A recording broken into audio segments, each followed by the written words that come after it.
Weekly Bets.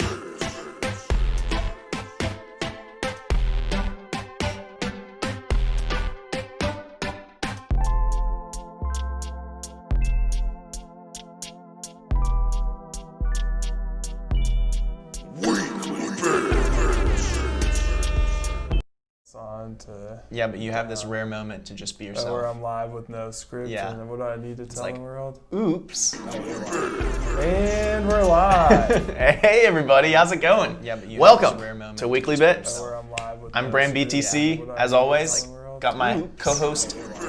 And Peter Chihuahua. Hey, We're mic'd up everybody, this how's it going? this week, Welcome so if we sound to Weekly extra Bets. good, that's I'm probably Bram why. BTC. Either that, or we just took a little extra charisma juice today. That's right. Peter Chihuahua. We're mic'd Hey, up everybody, this how's it going? this week. welcome. So I actually quit coffee this week, and it sucks. I regret it. Literally this week you quit? This was the week. Have you noticed any kind of difference in my attitude? No. Yeah, I'm extremely irritable. So I'm just keeping Seems it like inside. same old Pete to me. Well, guys, all right. Welcome to the show.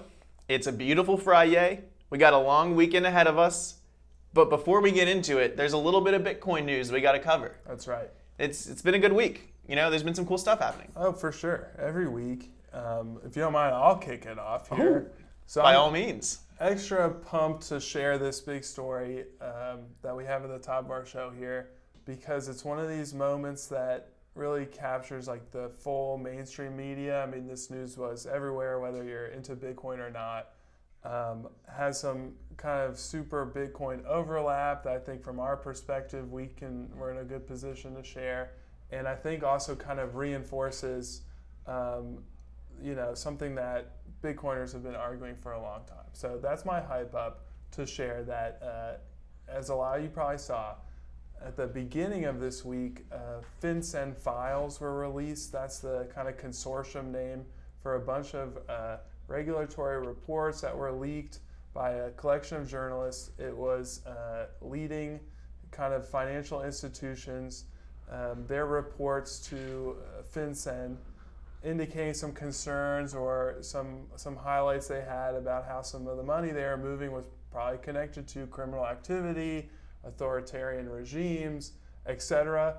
And the revelation is that even though they reported this stuff, it was all ignored. I mean, like billions of dollars was still moved on behalf of these bad actors. Anyway. I didn't see the number, but wasn't it like hundreds of billions? If I not like, wanted to say trillions. if not trillions? Yeah. I think it was trillions. I think it is trillions. It's over like 2009 to 2017, I think, over many years. It's institutions like JP To be Morgan. clear, that's not even a decade. Yeah, they moved a lot of money really fast. Yeah. And it's institutions like that we're all supposed to have heard of and trust to do the right thing, i.e. Citibank, I think, JP Morgan Chase for sure, HSBC. Old HSBC, they keep getting in the news about this kind of stuff, huh? Yeah, so, for anyone who gets our weekly Down the Rabbit Hole newsletter, and if you don't, you should be, already kind of knows my take on this, which is that Bitcoin has this total unearned reputation as a tool that's used only by criminals, while supposedly regulated financial institutions are like the safer, more legit place to put your money. This is kind of clear evidence that Bitcoin, like these institutions, are merely tools that allow you to save, transact, move your money, invest it, and bad actors are going to take advantage of those tools regardless, whether it's Bitcoin or JP Morgan Chase. I think there's also a hypocritical factor that's on this. So that was kind of my take. B-Rand, what's your thoughts? Dude, I think you're going too lightly on this, Yeah. all right? Let's even dig in further. Bitcoin's agnostic. Bitcoin, there isn't some sort of, banker who's sitting there saying we shouldn't allow this transaction. It should be allowed. These guys, that's their job, and they're allowing the transactions anyway. That's criminal, all right? That is like actively choosing to allow this money laundering to take place for criminals and all that kind of stuff. I mean, that's the worst of the worst. Come on. I don't disagree. I don't. I like to temper my takes just a little bit with more of a wizened kind of editorial approach, but I definitely don't disagree that this even goes a little bit further than I'm saying. Not only are these institutions equal tools as Bitcoin to launder money. On but they're several actually, orders of magnitude larger, though. Right. Not only do they have inroads to move a ton more money for criminals, but they have some sort of obligation, and almost like their intent is to hide that activity, whereas Bitcoin doesn't care one way or another. They're actively doing this. Fair point. A little, yeah, nice and spicy, but I think appropriate. Haha! It's Friday, guys. Yeah, Get ready. Let's go. So I mean, it strikes Bitcoiners to a core to hear this. We all know the financial system is corrupt. This is just one way by which the financial system is corrupt. So there's no surprise here, but getting that sort of vindication, it fuels your fire a little bit more. It gets that feeling in your gut of, we're doing the right thing here by reforming this. The other surprising thing is, like, next year this revelation is going to happen again. The other unsurprising thing that should be more surprising is that nothing's going to happen out of this. Yeah, no one's going to go to jail because that's just how this all works. And yeah, everyone's going to kind of forget about it after a couple weeks. But you know what? Bitcoin's just going to keep rolling. That's right. Bitcoin can't be stopped. We're unstoppable, guys. All right. That's the one story. But there's a couple other big stories this week. Oh, yeah. Big week. That was probably my favorite story. This is my favorite, too. But we would be remiss if we didn't at least mention the fact that a man who could be anywhere, could be anyone named Craig Wright. Who knows? Not specifically pointing out one individual with a penchant for filing lawsuits or not. And I don't know what this picture is either. I have no idea how it got there. But anyways, this Craig Wright character was being taken to court. Like, he has a trial against a guy named Kleinman, and so it's the estate of his former business partner, David Kleinman, and the Kleinman estate is arguing that Craig Wright essentially owes it a ton of Bitcoin. I think at today's price, billions of dollars worth of Bitcoin that the Kleinman and this character Craig Wright mined together. So there is a lawsuit brought by the estate to try to get that Bitcoin away from Craig Wright.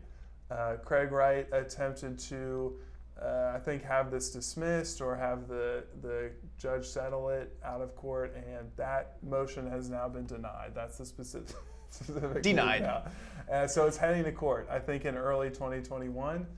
So we'll see what happens. I mean, that's just one development in what is a bigger story, but just a nice weekly reminder that this clown out here is potentially going to have to fork over some of his unscrupulously obtained Bitcoin. Well, and so, all right, let's just dig one step further. Here's a TLDR of what happened in case you didn't follow this whole story like we have been, just laughing our butts off. But basically, this guy, whoever he is, claims that he's Satoshi, right? And he then is like, I did it with this Kleinman who conveniently died right before he came out and said that he was Satoshi with Kleinman, right? Right, but if he was alive, Kleinman would totally back me up. Of course. Sure Yeah. Satoshi. So what really happened is that, everyone knows Satoshi's got this like million Bitcoins. And so the Kleinman estate was like, holy cow, you're telling me that Kleinman was Satoshi with you and we should have half of these million Bitcoins. So that's what they're doing. They're suing him. They're like, hey, if you're Satoshi and Kleinman was Satoshi too, we're entitled to these Bitcoins. And so that's the whole court proceeding, which I think is just freaking hilarious because, they are, I don't know if Kleinman estate actually believes that Kleinman was Satoshi, but even if they don't, what they're doing is they are pushing Craig into a corner where he is eventually gonna just have to, legally, he is gonna either prove that he is Satoshi, which he's not, or he's gonna have to just publicly, in the most humiliating way possible, now with potential perjury and all sorts of stuff, involved as well, finally admit that he was bluffing the entire time, which is just categorically the most entertaining way this could all play out. So my level of speculation, I'll throw out there is Craig Wright probably has a lot of Bitcoin. He probably doesn't have enough to prove that he's Satoshi, and then in the end, he is going to have to potentially admit yeah, you do deserve half my Bitcoin. Here's 3 Bitcoin. Some amount that. Oh, that'd be great. That's what my guess is. Dude, my favorite part of this whole story too was the whole Tulip Trust, which I think didn't Lop dig into Tulip Trust on Bitcoin Magazine article? He dug into the. If you need to learn more about this clown man, definitely check out Jameson Lop's article. I think it's. It's a doozy. It's huge, Yeah. but he just goes line by line by line. And just, It is bars, just bars. It is digital gold. All right. But so anyway, he has this Tulip Trust that someone already pointed out. I think it was Lop, maybe it was someone else pointed out. Was for sale like back in 2016 as like one of these trusts that is invisible. You don't know what's in it, but you can like go through the dark net or some loophole kind of thing and like buy it and claim ownership of it. Right. So he says like this Tulip Trust has all the Bitcoins in it and has had them since 2010. But it's also pretty clear that he just got it as like an example of like I have a trust. And so now Kleinman's saying, oh, all the Bitcoin is in the trust. And then Craig was like, oh, well, I've got to, there's a bonded courier who's going to bring the private keys of the Bitcoins, and then like the bonded courier got lost. I don't know. We never really heard much about that. But so anyway, it's a rabbit hole. This whole thing, if it's not a movie, it should be, all right? Because this is just comedic gold. And you know what? It's gonna go to trial now, and that's the big news. It's going to trial. I hope there are cameras in there. I want to see the artist rendition. I hope he puts the clown nose on it. But yeah, that's kind of the story there. There's a couple big stories left. Last big one that I think was really interesting. And maybe Bitcoiners are going to be like, this is not a big story. I think it's a big story, so we're going to talk about it. You're in charge. This is my show, our show. But anyway, wrapped Bitcoin. There are now over 100,000 wrapped Bitcoin on Ethereum. I mean, that's crazy. That's over $1 billion worth of Bitcoin. And a huge proportion of all the Bitcoin. There aren't that many out there. Yeah, I mean, there's only 21 million. I don't know if you know this, but 100,000 Bitcoin on Ethereum. All right, let's dig into this a little bit. First and foremost, it's not really on Ethereum, right? Walk me through what wrapped Bitcoin is. Picture it this way. Basically, you're sending your Bitcoin to an address. And then that address is either through like a custody like BitGo or some other smart contract. People are trying to decentralize this. That might change it a little bit. But basically, you're sending Bitcoin to this address. The address is keeping the Bitcoin. You provide them like an Ethereum address, and they send you one ERC20 Bitcoin on Ethereum that kind of correlates to it, right? And so correlates in what sense? Just like yes, I received your Bitcoin. Yeah. Here you get your Ethereum Bitcoin now, right? Like, is this a trusted third party? Yes. Okay. And so, there are all sorts of ways that this can spectacularly fail. Like, the risk profile is absurd the more you think about it. But people still seem to want to do it. Yeah, well, exactly. But it's like, first and foremost, you're now playing with your Ethereum, your Bitcoin on Ethereum, which means that any smart contract you enter it into, which everyone's doing this for DeFi, right? Like, they're not doing it because they think Ethereum's safer than Bitcoin. No, they're trying to like get into their yield farming crap. So anyway, if they're doing this, that means that they're entering that Bitcoin into these smart contracts that are totally generally a security loophole, first and foremost. Second off, it's sitting on Ethereum chain in general, which means that it has less security than the Bitcoin chain. All right, so you got that whole security issue. Third, you've got this trusted third party that let's say I don't think BitGo is a malicious intent or anything like that, but they still have attack vectors themselves, where maybe someone could socially engineer the company and get them to transfer those Bitcoins to another wallet. Just like any exchange could have this issue. BitGo is just another custodian like an exchange, right? So there's a attack vector. And then fourthly, you could always run the risk that it won't be BitGo probably, but like, they could always be a bad actor and then they just run away with your Bitcoins, all right? So lots of different ways. You're relinquishing control of your private keys. And, yes. You should never do that, basically. Yeah. So it's not Bitcoin on Ethereum. It is a ERC20 that correlates one-to-one to Bitcoin that is sent to this address, all right? All that being said, very interesting that you can put your Bitcoin on another chain and then interact with that chain as if it is the money of that chain. There's maybe Ethereum now really does become the gas of Ethereum, and Bitcoin is the money and the value of the chain, right? That's what some Ethereum people love to say, right? So in this sense, Ethereum is a functioning Bitcoin sidechain. That's pretty cool. They all are at the end of the day. Yeah, they're all going to end up having to kowtow to Bitcoin anyway. But it's $1 billion on Ethereum now in Bitcoin. I was definitely surprised to see that. That's huge. That's huge. So that's the third big story. The final fun story is our boy Anthony Pompliano pulling a interview of a lifetime with Dave Portnoy, where they shoot the shit, talk a little bit about Bitcoin. Pomp tries to red pill him. Does it really work? I don't know. Orange pill him. From two media magnates to our brothers in media, first of all, you need to clip on a microphone for everyone to see if you're going to be taken seriously. But beyond that criticism, I mean, I feel like it brought the message to Bitcoin to thousands more people. While the Barstool guy, had the Winklevi on, that was not bad. But in general, I think spread some misinformation or at least skewed information about Bitcoin. If Pomp's on, who better to reorient that message to continue? Besides us. Right.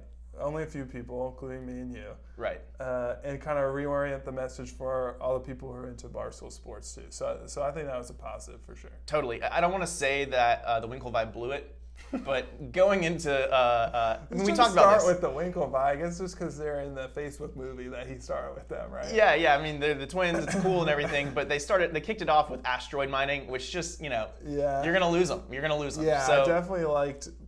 Pomp needs to start it off with scarce value, like you buy real estate, right? That's exactly what he did. So I watched it. It was.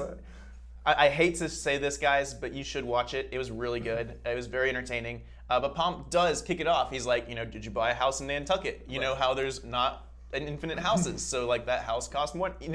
He walked through. It was very well done. Kudos, Pomp. You did a good job. Start there. Let's get to the Elon Musk Mars mining, a couple sessions. Yeah. Get a few drinks deep. Have already understood the basics. But no, it was a great video. You guys have to check it out. I mean, it was just very entertaining, and this is another kind of main stage moment for Bitcoin.